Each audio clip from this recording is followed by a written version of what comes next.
In the early hours of Good Friday,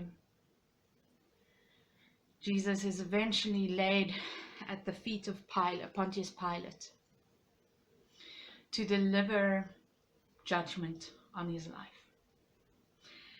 And at first he hopes that whipping Jesus until he is not recognized as of the figure of a human being, until he takes the form of an animal.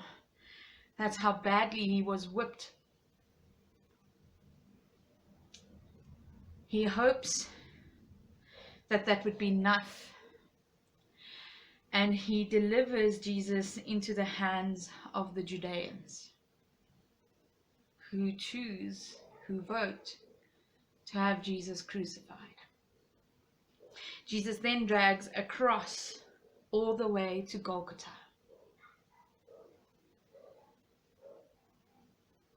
And from there, around 9 o'clock in the morning, they pierce his hands with nails and his feet with nails on a cross and lift him up. They set him up for the world to see as they pass by, entering a busy Jerusalem for Passover feast and offerings at the temple. Still coming in from far in time for Passover. Jesus bears the pain, the humanity pain, the pain of being left by God. And this we all read today through Mark 14 and 15.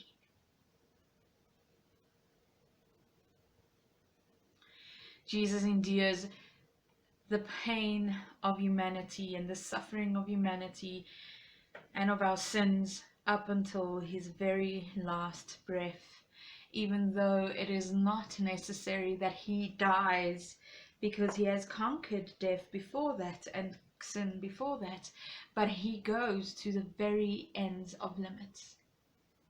He pushes his body beyond self-preservation to the very end for you and for me.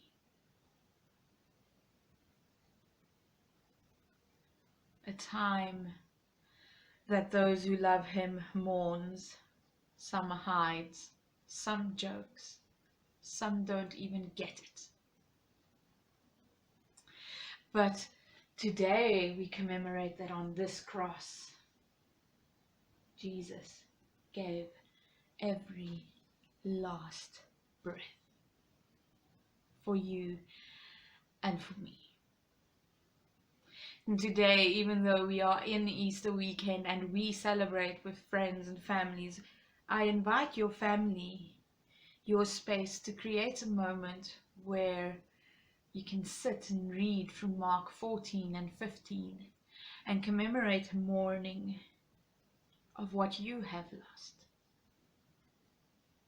of those we do not have around us, of not necessarily the things we have lost or the people we have lost, but the moments we have lost, the things that we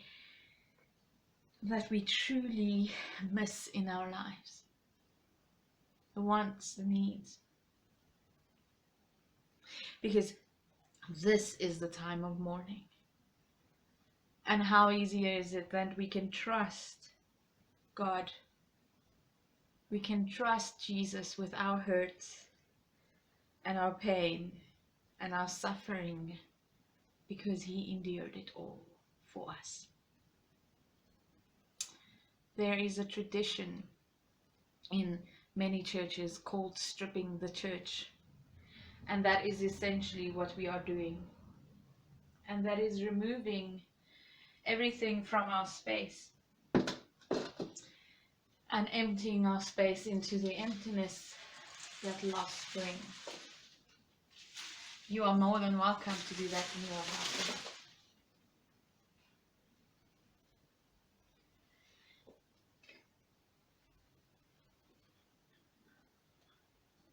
Because when we lose everything else,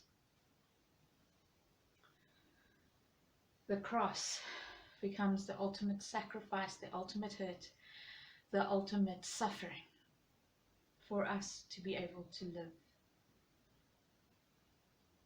May you have a blessed Easter Friday.